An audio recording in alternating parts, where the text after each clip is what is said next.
Assalamualaikum warahmatullahi wabarakatuh. Alhamdulillahirabbil alamin. Allahumma shalli ala sayyidina Muhammad wa ala ali sayyidina Muhammad. Kali ini saya buatkan video dengan tema orang awam bertanya dengan pertanyaan yang salah, yang berkaitan dengan syariat, ma'rifat, dan sholat. Saya melihat postingan saudara kita yang menuliskan apa bedanya sholat syariat dengan sholat ma'rifat. Jika orang sudah wusul kepada Allah, langsung tahu bahwa pertanyaan tersebut adalah salah dan juga bisa mengetahui dalil-dalil apa untuk menjabarkan kesalahan tersebut. Perlu diketahui saudaraku, kalau misalkan kita ingin bertakwa kepada Allah, salah satunya melaksanakan sholat, itu kita harus memiliki ilmunya. Dan orang yang beramal sesuai ilmu yang benar, yaitu ilmu syariat yang sumbernya dari Al-Quran dan As-Sunnah, itulah disebut orang yang berperilaku ma'rifatullah. Karena ma'rifatullah itu artinya mengenal Allah, yang salah satunya adalah mengenal tentang syariatnya, mengenal panduan ibadah, yaitu Al-Quran dan As-Sunnah. Seharusnya pertanyaan yang benar adalah, apa bedanya sholatnya orang awam dengan sholatnya orang yang sudah ma'rifatullah? Seharusnya begitu.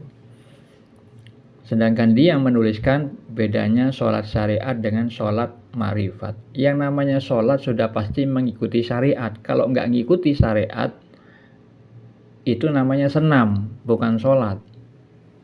Dan orang yang sudah ma'rifat, tentu sholatnya mengikuti syariat. Jadi pertanyaannya ini keliru. Nah, seperti itu orang kebanyakan di Facebook itu orang-orang yang bicara tentang ma'rifat tapi sebenarnya orang-orang awam. Orang yang hanya persangkaan belaka. Maka ingatlah firman Allah Ta'ala tentang kebanyakan orang di muka bumi ini yang Allah firmankan di dalam surat Al-An'am ayat 116. Allah Ta'ala berfirman, dan jika kamu mengikuti kebanyakan orang di bumi ini, niscaya mereka akan menyesatkanmu dari jalan Allah. Yang mereka ikuti hanya persangkaan belaka, dan mereka hanyalah membuat kebohongan. Oleh karena itu, supaya tidak mudah disesatkan oleh mereka yang modal persangkaan belaka, membuat kebohongan, kita harus memahami ilmu dengan pemahaman yang benar. Baik, saya akan jabarkan tentang kesalahannya dan bagaimana yang benar. Kita harus mengetahui dulu istilah syariat. Itu apa? Allah firmankan di dalam surat Al-Jasiyah ayat 18. Allah Ta'ala berfirman, kemudian kami jadikan kamu berada di atas suatu syariat, peraturan dari urusan agama itu, maka ikutilah syariat itu, dan janganlah kamu ikuti hawa nafsu orang-orang yang tidak mengetahui.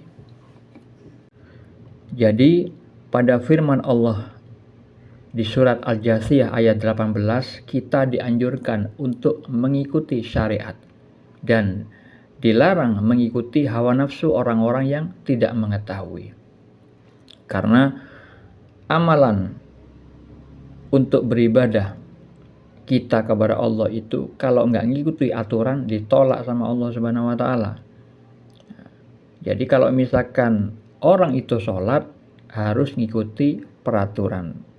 Tentunya kalau misalkan kita ingin mengetahui tentang tarekat atau tata cara sholat yang benar, ya kita harus mengikuti Nabi Muhammad SAW yang diutus oleh Allah Subhanahu wa Ta'ala untuk mengajarkan kita semua. Beberapa di antaranya dalil-dalil berkaitan dengan sholatnya beliau. Dari Malik bin Al-Huwairits radhiyallahu anhu, ia berkata bahwa Rasulullah SAW bersabda, "Sholatlah kalian dengan cara sebagaimana kalian melihatku sholat." Hadis riwayat Bukhari dan hadis riwayat Ahmad. Pada hadis riwayat Bukhari nomor 793 dan hadis riwayat Muslim nomor 397 disebutkan dari Abu Hurairah, Nabi SAW ketika masjid, maka masuklah seseorang lalu ia melaksanakan sholat. Setelah itu ia datang dan memberi salam pada Nabi SAW, lalu beliau menjawab salamnya. Beliau berkata, "Ulangilah sholatmu, karena sesungguhnya engkau tidaklah sholat." Lalu ia pun sholat dan datang lalu memberi salam pada Nabi SAW. Beliau tetap berkata yang sama seperti sebelumnya, "Ulangilah sholatmu, karena sesungguhnya engkau tidaklah sholat." Sampai diulangi hingga 3 kali. Orang yang jelek sholatnya tersebut berkata, "Demi yang mengutusmu membawa kebenaran, aku tidak bisa melakukan sholat sebaik dari itu. Makanya ajarilah aku." Rasulullah SAW lantas mengajarinya dan bersabda, "Jika engkau hendak sholat, maka bertakbirlah. Kemudian bacalah ayat Al-Quran yang mudah bagimu. Lalu rukuklah dan sertai tumakninah ketika rukuk. Lalu bangkitlah dan beriktidallah sambil berdiri. Kemudian sujudlah sertai tumakninah ketika sujud. Kemudian bangkitlah dan duduk antara 2 sujud sambil tumakninah. Kemudian sujud kembali sambil disertai tumakninah ketika sujud. Lakukan seperti itu dalam setiap sholatmu." Itu tadi hadis terkait dengan tarekatnya atau tata cara mengamalkan ilmu syariatnya. Jadi tidak semudah yang kita kira. Kalau misalkan orang menganggap sesuatu yang mudah menirukan sholat yang dimaksudkan Nabi itu yang benar seperti apa, ada orang yang tidak mampu. Nah, buktinya disebutkan di dalam hadis itu, diajari langsung oleh Nabi. Dan di hadis yang lain, hadis riwayat Al-Bukhari dan Muslim, beliau bersabda, "Tidak ada sholat bagi orang yang tidak membaca Fatihatul Kitab." Ya, maksudnya adalah sholat itu ditolak kalau misalkan tidak membaca surat Al-Fatihah. Nah, itu beberapa dalil terkait dengan syariat atau peraturan bab sholat. Walaupun masih banyak sebenarnya dalil-dalil yang lain.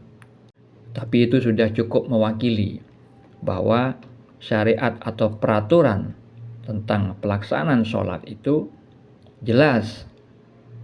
Kalau misalkan tidak mengikuti, maka sholatnya itu tertolak. Sebagaimana sabda Nabi Muhammad SAW di dalam hadis riwayat Muslim nomor 1718. Beliau bersabda, "Barang siapa melakukan suatu amalan yang bukan berasal dari kami, maka amalan tersebut tertolak." Seperti itulah sholat sesuai ketentuan syariat Islam, sesuai peraturan Islam. Dan orang yang sudah bisa mengamalkan sholat sesuai syariat Islam itu disebut sholatnya orang yang sudah ma'rifat. Gitu loh.